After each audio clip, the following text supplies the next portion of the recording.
Okay, we have a whole theme park full of people coming on stage with this movie. So first, let's bring out the director. Randy, we have thumbs for you. Thank you. Wow.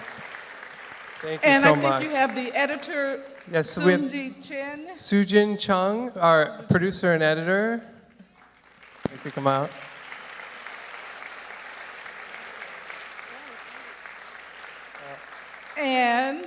And our lead actor, Roy Abramsohn. Come on this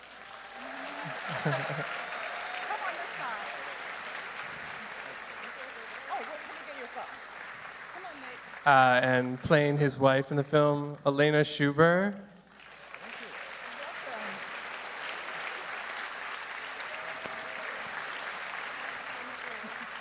And we also have Isabel, one of the French young women here, and Annet Mahendru.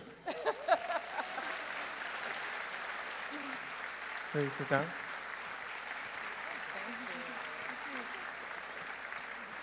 And yes. Okay, great.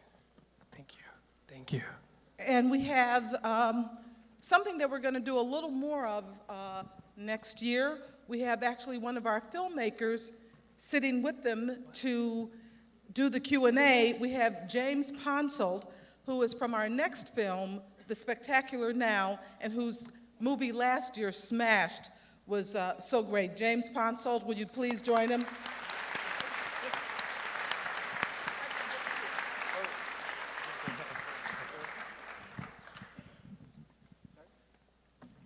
Hey, Randy. Hey, James. I really love your film. It was one that I sought out at Sundance. My film, The Spectacular Now, we premiered the opening Friday and had our sort of party afterwards, and one of the main programmers was there, and I asked him, I have very limited time, what do I have to see? And he sort of looked conspiratorial at me and said, you have to see Escape from Tomorrow. And I said, what is it about? And he just sort of said, it takes place in a theme park. and there was this buzz that sort of grew during the festival of people talking about this. And I'm just curious what that experience was like for you. It was nuts. It was absolutely, it was a whirlwind. We didn't expect it. We didn't expect to get into Sundance, first of all, because of their corporate sponsors. We thought it might be a little too risky. But they were very brave, just as Ebertfest has been. And they programmed us, and they got behind us 100%. We didn't know if we'd make it past the first screening, or if someone would shut down the projector in the middle of the first screening. And we got all our screenings in, and they even added an additional screening for us, which was fantastic. But it was something none of us ever expected. I mean, I think a lot of us never even expected to finish the film, probably.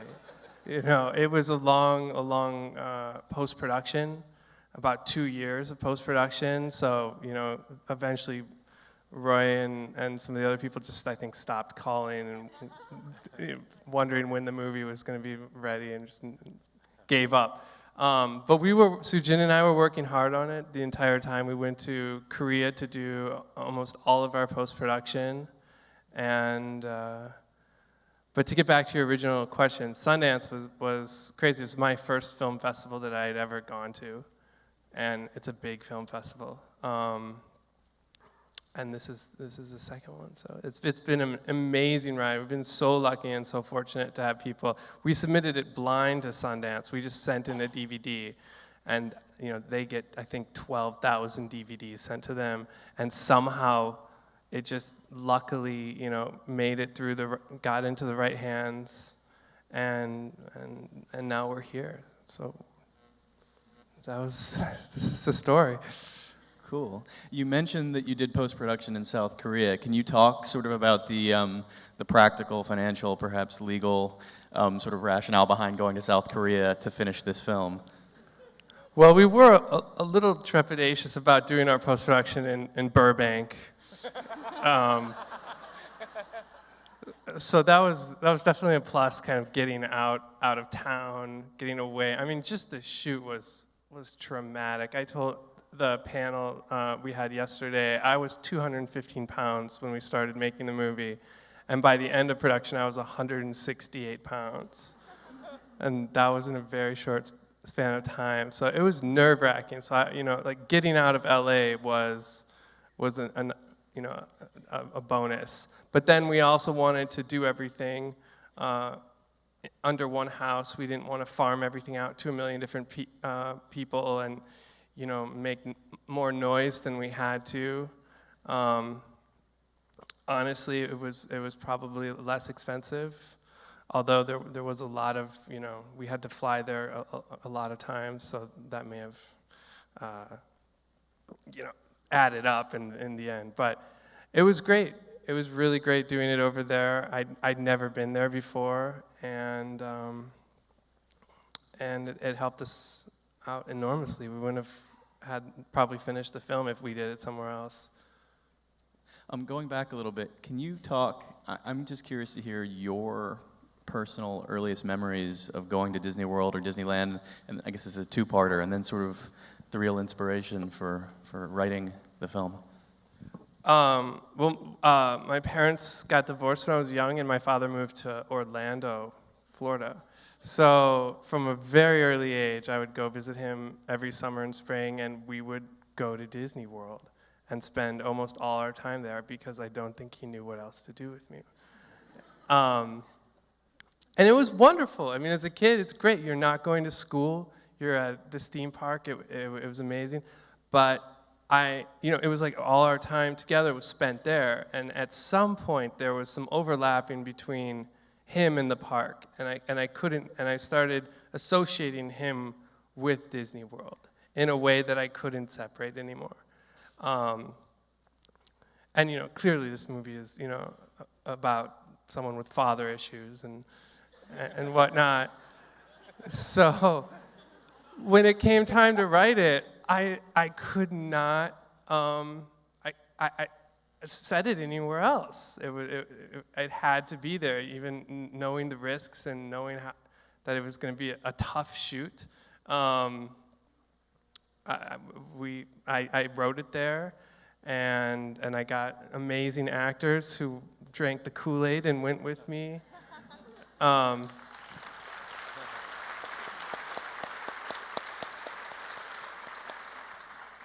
So, and even, and the park and him became symbiotic, and even in the film, when he, passes, the park basically shuts down, and then as he's slowly sort of being resurrected, everything reopens again at the end.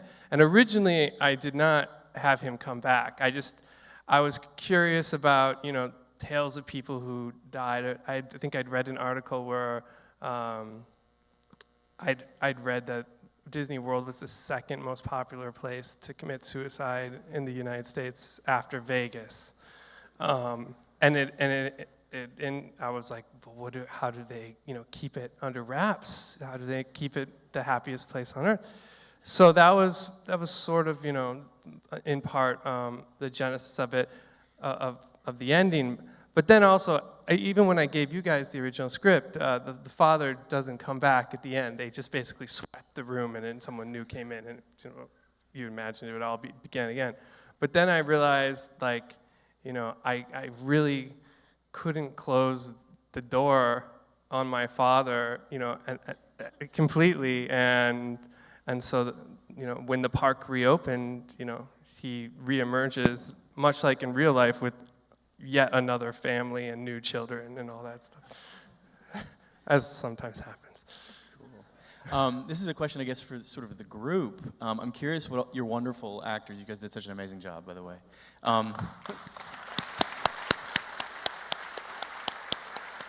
I'm curious to hear what, in reading this script, what your thoughts were, talking to Randy, did you actually believe that you were really going to shoot this movie in the park? And sort of how did he talk you into it? And was it almost like this is an impossible feat? And then also the actual production, sort of what was it like, sort of producing but also stealing this movie in a way? I first auditioned for it, I don't know, close to 3 years ago, and right in the audition he said, do you know how we're going to do this? You know how we're going to do this without permission? And I said, yeah, and he said, are you okay with that? And it really didn't take more than a second. I said, yeah, sure, you know, because I really had I've been in LA for a long time, and, you know, I've said before, but, you know, Steven Spielberg hasn't knocked on my door yet. Not many directors have. And so I was just like, you know, what do I have to lose at this point? I have 2 kids of my own who are now 10 and 12. And my wife couldn't be here because of airline flight problems. But, and I really had that, you know, when you're in LA long enough and you do enough auditions and do enough stuff, you just figure, like, what do I have to lose? It sounded exciting to me. So there wasn't really a big thought process of whether I should or shouldn't. I was getting paid, and I was like, what do I have to lose? The worst that can happen is I guess I'll get a trespassing ticket or something. That's what I thought. Maybe, you know, what's the worst that can happen? And it was a strange, and I remember going home and telling my wife, he's either crazy or he's crazy like a fox, and I don't know which it is. But he doesn't, you could tell, he doesn't seem like, hey, it had nothing to do really with punking Disney World. You know, and I could tell that wasn't what he wanted. And when I read the script, and I had to read it a couple times, and I still didn't get it. But there was something it just kind of grabbed me. The darkness of it, the weirdness of it, the humor in it. I thought it was much more. I remember telling my wife, I go, it's kind of like the role you'd imagine Ben Stiller in. I remember saying that. I remember it's like the kind of dark thing where stuff happens to this guy and keeps happening. At one point you thought it was a Tom Cruise movie too when you were running around. Yeah, imagine. I did. I thought it was this action film. I wasn't sure what it was. And that was the first scene we shot. I was like one of the first scenes in the movie was getting to Disney World and running through that thing, and we did that like 9 times. We did all the Epcot stuff first. Yeah, the hardest stuff. I remember running through crowds, and it was exciting for me. So that was I knew there was something about it that stuck with me, and it still does, even after a bunch of screenings. I think we had 5 at Sundance, and now this, and it just it gets under your skin in a weird way. Like I want to. Every time I see it, I'm trying to figure out more things, and images stick with me, like other movies have these things that just stay with you, and you don't know why, but they're affecting you on some level. And I think the fact that he does die at the end is very takes the movie to a whole nother level, darkness. Anyway, that's my. Hi. For me, it was a no-brainer. I booked the job, and I said, sure. And then I found out it was being shot where it's shot. And so, but, you know, I just trusted production. And it was a really great example of, like, really being as natural as possible. The less heads that turned, the more you're like, okay, we're doing this. You know, no one knows. And so it was pretty fun. It was great to not get reactions from people. We're like, okay, this is our 20th take and it's still working. This is good. What? We weren't supposed to be there?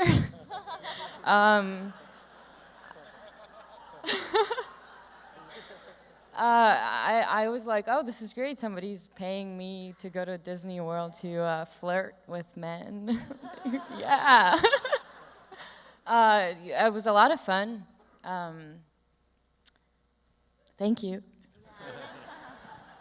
I think when a lot of people hear that this movie shot at Disneyland and Disney World, they assume that it's all going to be sort of a shaky, sort of like home movie, but it's a really visually ambitious film. And I was just wondering if the two of you could talk about sort of with the footage that you had, and sort of just how you put it all together and post, and how you planned the film.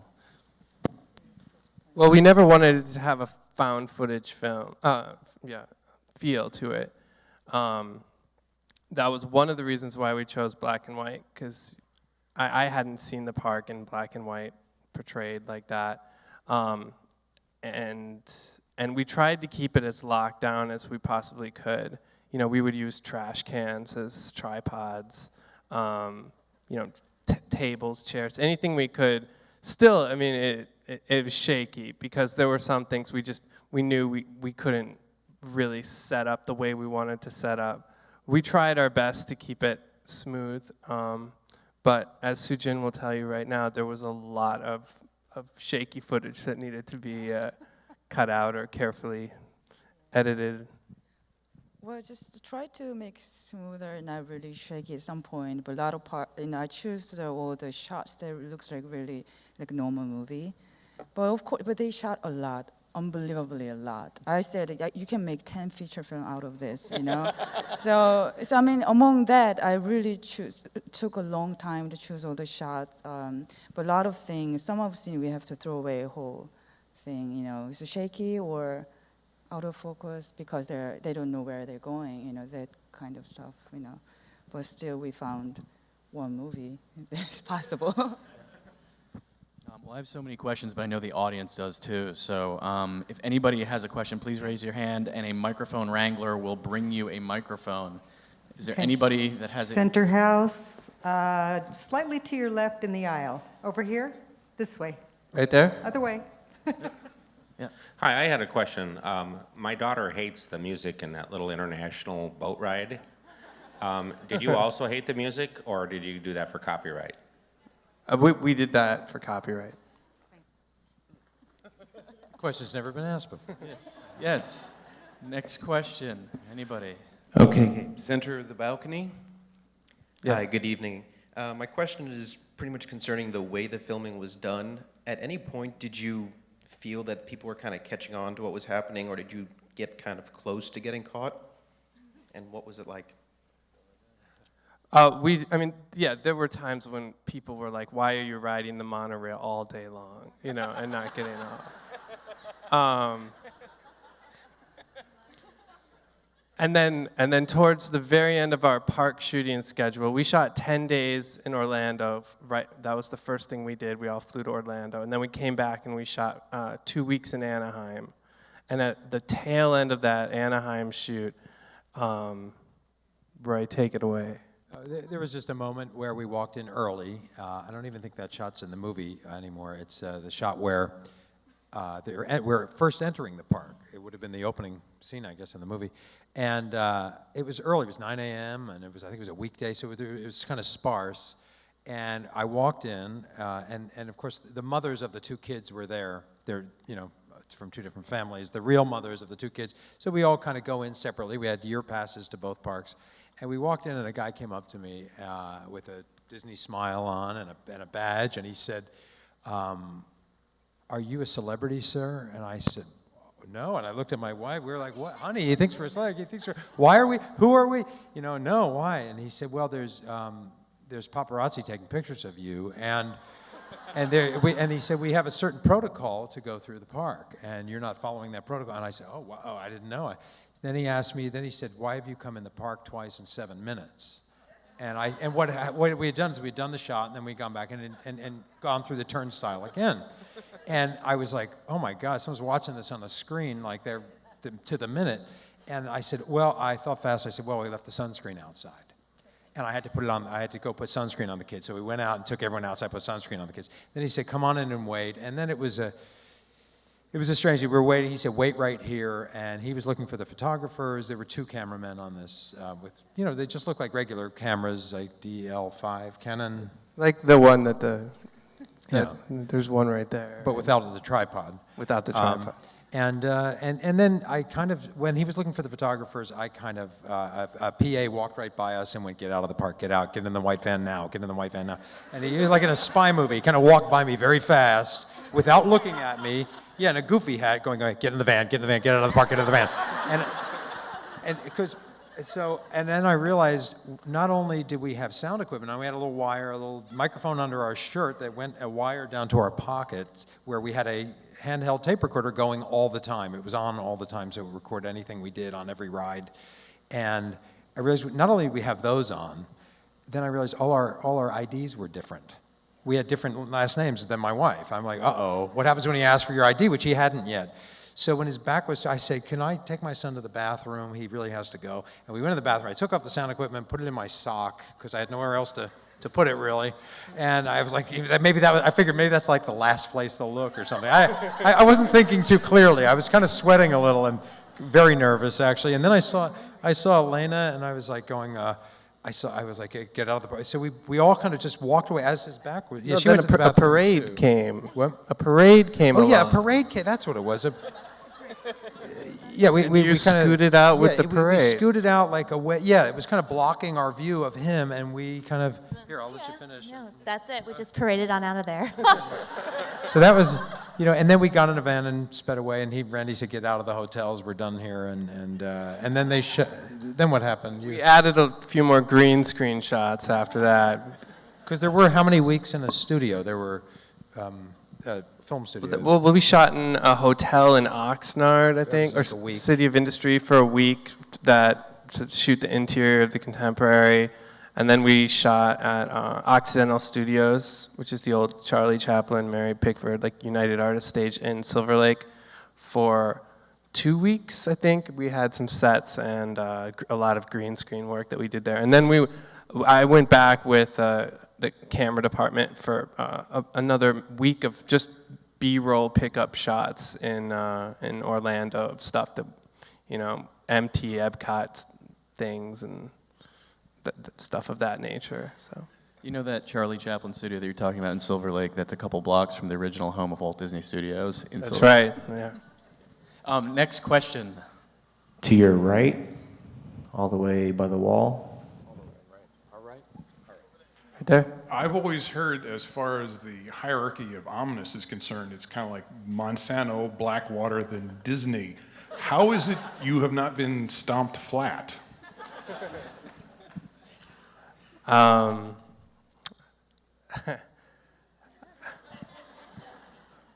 We have a good sales team, I guess. Yeah. We'll see what happens with that question at some point. Take a good look now. Next question.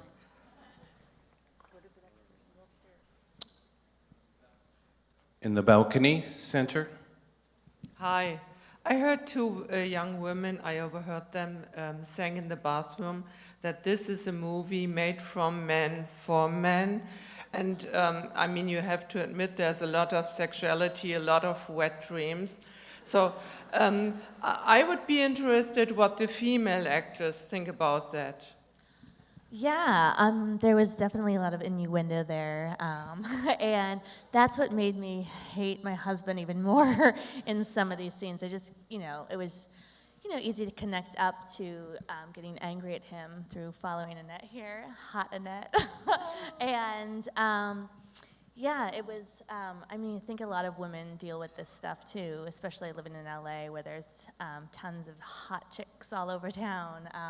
It's very relatable, and it's very real, and it happens, all the time. Stuff like this, men with philandering eyes, and yeah. Yeah, it's his imagination. I didn't do anything. I know. Yeah.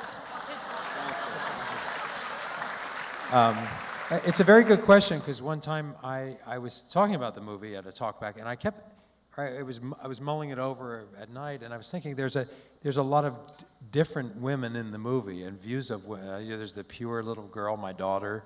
There's these teenagers kind of budding sexuality and flirting with men. And there's the married man and his wife, and then there's the dark woman who seduces me.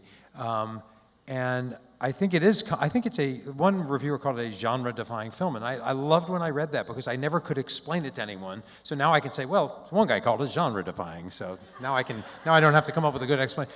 But it really is, there's a lot of themes in it. I think one of the themes is not just all the different women, and I don't find it sexist. Maybe women do. I don't know. Of course, I'm looking at it from a male point of view.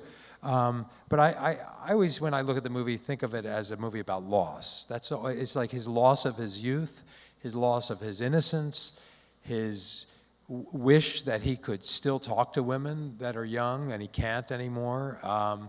That he could, I think there's a lot of wanting and loss of life. It's not that. He's where a lot of men get to at some point with kids and the responsibilities of children and losing jobs. And I think it's deeper. I mean, maybe those women are right. I don't know. Maybe it's a male wet dream, the movie, but I think it just is deeper than that somehow, and I wish I could explain it better. I mean, I don't think he's the most noble of characters, so. I'm not defending him. For me, I mean, it's interesting because I grew up, I have family in Florida and went there, and sort of that place, that dream factory was where, you know, so many dreams of my childhood and so many of my great memories of childhood come from spending time in Disney World.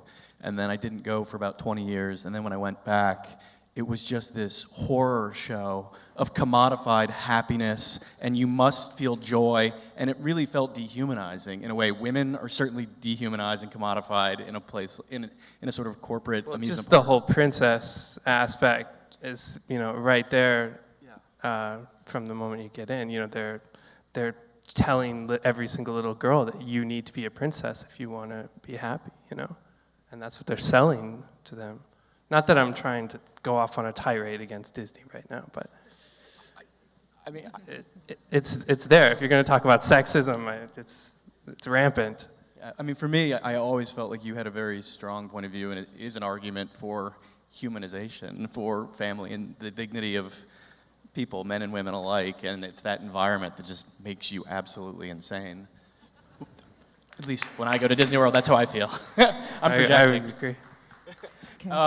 Next question. Front of house, slightly to your left. Yes. Thank you for that daring, inventive film. Can you tell us Thank about you. the children, the actors, how old they are, and how they understood the process? They were great. Liam was 7 or 6. He was 6, the boy, and the girl was about 8 or 9. Even though she looks small, she's about 8 or 9. And I've seen her since on commercial auditions in L.A. Is it on? You can hear me? Yeah, she luckily she was very light because I had to carry her for days and days on end. So that was like, every time I picked her up, she was so light, it was like, oh, thank God she's light. But I think, you know, her kids that are actors in L.A., she's like the pro of the century. When I would be tired or complaining, do we have to do this again? She never complained. She never cried. She's like I've never seen. She always knew her lines. Always knew her lines, unlike me. She was really just an amazing specimen of, like, when you look for the perfect actress, that's what you look for. And she had that angelic look. And the other kid was, he was a little tougher, but he's from New York. Yeah, but that's why. Their moms didn't really explain the whole scenario, and in the screening that we had earlier, Caitlin's mom covered her eyes during all of the nudity scenes and everything, so they were really well protected, and their real moms were on set, and it was all done by the book, hours-wise and everything like that. Yeah, they were great, though. I mean, they really were both natural actors. The way that boy read in the audition was pretty much the exact performance he gave in the film. And, you know, from the moment, just as with Roy and everyone else, but it was instant, you know, we knew that he was the one, and same with Katie. I wanted to say one other thing about that. When I watch it again, when I saw it today, I saw another thing in it when I'm throwing up the hairballs, the hairballs, which is a fun scene to do. There was something about, like, I just felt like, oh God, he's like rotting from the inside. Like, there was something more, there's just something deeper in this that I don't really understand myself. I try not to ask Randy what it's about sometimes because I don't really want to know, but I know that it hit me today that he's kind of like rotting. He's just rotting from the inside. He's making bad choices, you know, taking his kid on rides to, you know, that are going to make him throw up probably just to see a pretty girl. And it's like, he's making not good dad choices, but he also at the end says, you know, I love you, you know that. He said he loves his daughter, but I think it's more complicated than, I guess I'm just affected by the women in the bathroom that said it was a male wet dream. I don't know, maybe. But it is that too, you know, it is that too, so. Anyway. It's a wet dream at a place where you're not allowed to have a wet dream. I mean, next question. Oh, all right, center of the balcony. I'm just wondering if you've made any changes to the film since the premiere at Sundance. We did. We cut about 14 minutes from the Sundance version, which was, I think, great for the film. To be honest with you, we had the film locked for a year, and it's really hard to unlock the picture because you have all the sound design that's been being worked on. You have the visual effects that are being worked on. You have to go and reconform the film. But I'd been watching the film for a year, and there, when you watch something for that long, there's so much that you're like, oh, if I could go back and just re-edit this one scene or do it again. And after Sundance, our sales agent, John Sloss, works for Cinetic in New York, encouraged us to do that if we had the time, and he gave us like 2 months. And we tried to do it in time for this festival. We just got the version back from Korea when? Like 3 days ago. So we just made it with this version. Otherwise, we were going to show the Sundance version. But yeah, there were, and then there were just time changes. So some things ran too long. There were some scenes that we originally had different music for, but then we had to switch out the music, and when you do that, sometimes the scene doesn't have the same, there's power behind it, and it kind of drags on. Do you want to answer? Basically, I think he explained a lot. Over the year, we just before they really loved the shot, but after the year, kind of, it's okay, so we can get away from, and we can cut it, and then music changed. And a lot of different feeling, and also like some other issues they're trying to figure, like legal issues, whatever. So actually we add like some scenes that we didn't have before too, and that was a big thing because we have to add like 3D visual effects on top of it. So it took a long time. So it kind of changed a little bit the movie a lot too. You said that the movie was picture locked for a year before Sundance. Was there sort of a shroud of silence and secrecy, or how many people knew that this movie was sitting there waiting to be discovered? Not many. Not many in the U.S., at least. My wife knew, who's here, and who I really, I didn't, at Sundance, we screened it a bunch of times, and I didn't have a chance to thank her for everything, because this was tough on her, and I was gone a lot, I was traveling, and Masha, I just want to thank you so much for staying with me. I love you very much.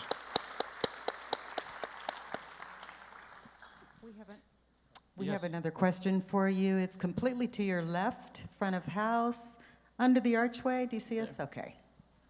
I was just wondering about the budget for the film. What was the budget, and how did you obtain your financing?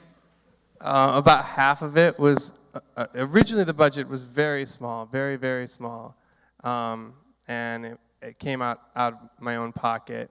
And then as we went over budget, we went about 3 times over budget, friends and family came in and helped out. And the final budget was about, and I'm embarrassed to say this because I think it should have been made for much less, but it was, we were all naive. I was naive, and I wanted to pay everyone. I think that's something that a lot of independent films don't do. Is everyone is just kind of like servitude.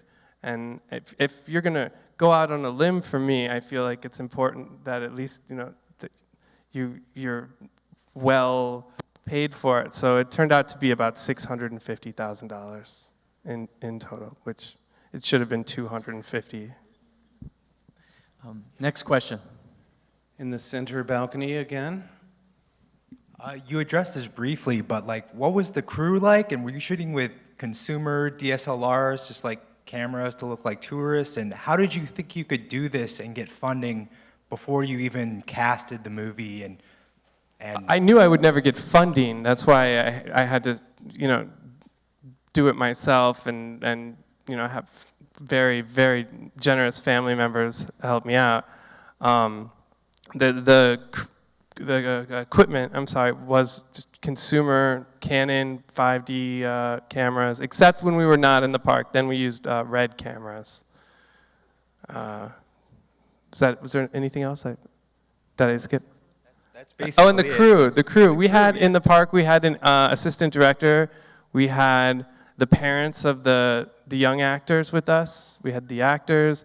We tried to have one PA at least with water for everyone. And they were getting fast passes for us, so we wouldn't have to wait too long to go on rides. But some rides didn't have fast passes, so we did have to wait forever. Next question. We have a question back of the house to your left in the aisle. How heavily influenced were you by the movies in the 50s? Because this seemed to be very heavily influenced by the black and white movies of the 60s, Douglas Sirk, and I can just read about 1 million of them into it.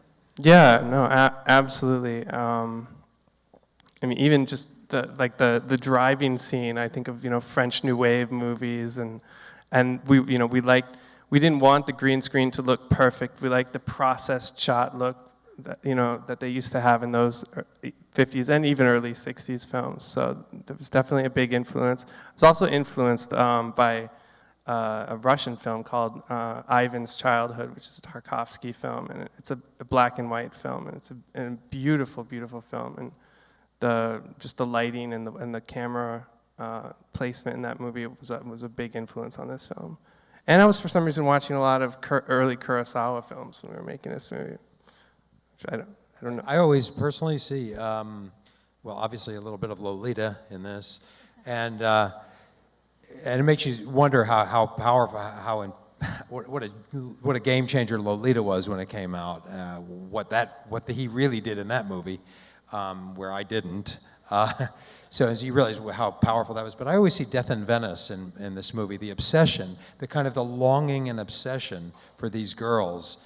And the sweeping music behind that I always see Death in Venice when I see this guy, kind of a guy who's dying inside, who's sick inside, and yet he's longing for that youth and beauty. A little of the Mickey Mouse cartoons, the original black and white ones. Randy, if in some alternate universe, Disney had said, yeah, come make a movie here. Yeah, the guy dies of cat flu, that's great. Yeah, shoot it here. If they had just okayed it, which obviously never would have happened, would your shooting style, the way that you actually shot it, have been markedly different, do you think? No, I think it would have still been black and white. Hopefully, it would have been a little less shaky. Maybe we could have done it on film. That would have been great, and scope. But I think that's how we saw the film. I mean, we really, honestly, it wasn't that much different from when it was on paper to the end result. There were a few things I was like, oh, I wish we could have had more freedom or more opportunities, because we were limited to like 3 or 4 takes. Eventually, when people start seeing you do the same thing over and over again, deja vu is no longer, like, something's going on here. So, I think the only thing that would have changed is that we probably would have done more takes and maybe some more, I don't know, crane shots in the park or something like that. Next question? Just to your left, kind of towards the front. Hi, I really enjoyed the film, so Thank thank you. you. And I was just wondering if you could talk a little bit about distribution and where things stand right now or future screenings. Thanks. We're playing it in Locarno in August, at the Locarno Film Festival, and then is it Stiegs, Spain, in October. And right now our sales agent is handling the distribution aspects of it and just trying to find the best way to go about it. So we're hoping for the best. Next question. Center balcony. Hi, I know I risk looking really stupid, but it just blew my mind, and I'm still trying to understand it. Are you saying that Disney World is hell? No. That's what I got, that he was in hell, and then he had to just relive it over and over, and that was his hell. Is that not? No, I think Disney World, portrays itself as the happiest place on earth, and when you're a child, it can be, without a doubt. And then you go back with your own children, and all of a sudden you see the cracks in the veneer, and you know, and you see kids being just screamed at by their parents, you know, and I remember we were on a bus going to the park at one point to shoot, and a mother was yelling at her child saying, you know what, Disney World is magic for mommies too, so don't misbehave on this trip, because you know this trip is just as much for me as it is for you. And you know, we would see, you know, everything short of like domestic abuse in the park, and just things that you don't see when you're a kid. And I don't know where I'm going with this. I'm not saying that Disney World is hell, but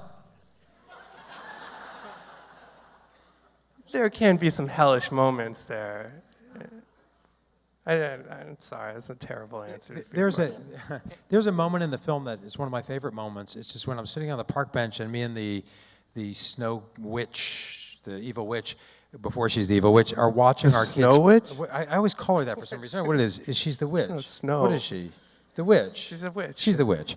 Anyway, you know, with the big collar, the one I sleep with.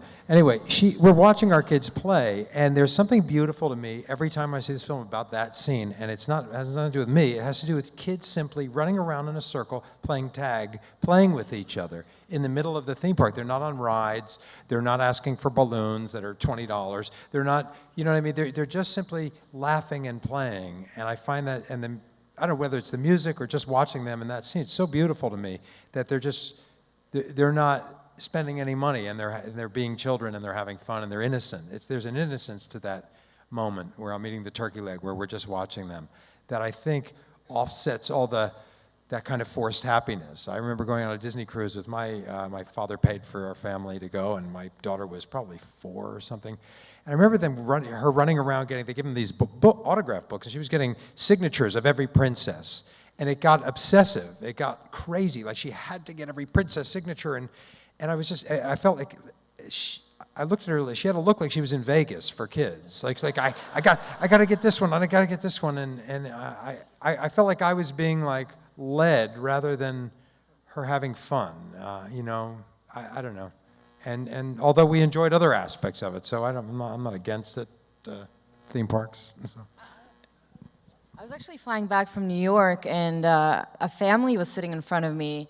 Mom, she was nursing a baby, and she had a 3-year-old and a 5-year-old and a 7-year-old, and the dad was all jipper, and she was already like turning colors and overwhelmed, and I was like, wait till you get to Disney World. And, so we showed a good female perspective there too. You know, there's something so powerful about Disney World.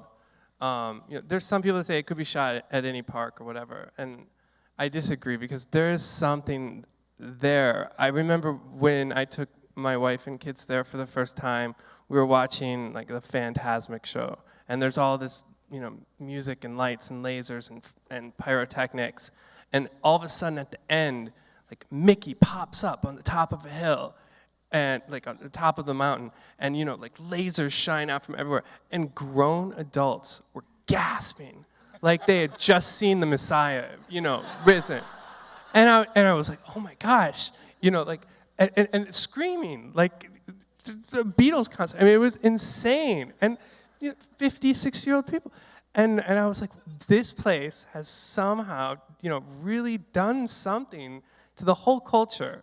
You know, everyone, you know, makes pilgrimages there every year, and it is almost, you know, I mean, it's not almost, it's a secular religion. It is people, my kids think about Mickey probably, you know, all the time, you know, and even if you try to avoid it, even if you try to shelter your kids from Disney in all ways, there's no way you can do it. You know, they come into your home through every seep and every mouse crack or whatever. It's impossible to get away from them. So in some respect, I was like, you come into my home, I may go into your home for a second and make a film there. And the line of dialogue for me, 3 months after having seen it, that's stuck in my mind is the witch, as you referred to it. I love that scene, but I love... Be happy all the time. You can't be happy all the time. I mean, because Disney World is a place that puts that to the test. How happy can you be? Because frankly, you buy more stuff when you're happy. And obviously... I think that encapsulates the movie, that line. Thank you. Well, and also, kids, are happy. And then, the story is about how hard it is to be a parent and how you're going to fail in your kid's eyes at some point. Anyway. That's right. Anyway, next question. We have the final question from the audience, and it's at the back of the house, a little to your left. Hello. My family is a bunch of Disney crazies, so I related very much with this movie. And it reminded me, I heard a mom say, if we weren't in Disney, I would slap you so hard in the face right now. So I totally understand the horror lying behind it. But I also had a question about some of the things that you weren't able to control, like when the Buzz Lightyear ride closed down. How did you coordinate things like the end of the day ride shutting down or Buzz Lightyear shutting down? That was Providence. That it really did just shut down. And we got it. We had to go and we were in line a couple times and one time it shut down for us. And I think we were just gonna have the voice come over and not actually show the ride shutting down, but we're like, oh my gosh, it's shutting down. We have turn the camera right now. And if you notice the shot, it's not a great shot. We were kind of doing it really fast on the fly, but just sometimes you get lucky. Randy, cast, crew, thank you so much for making Thank you for coming, everyone. Such a remarkable singular film. Thank you for having us.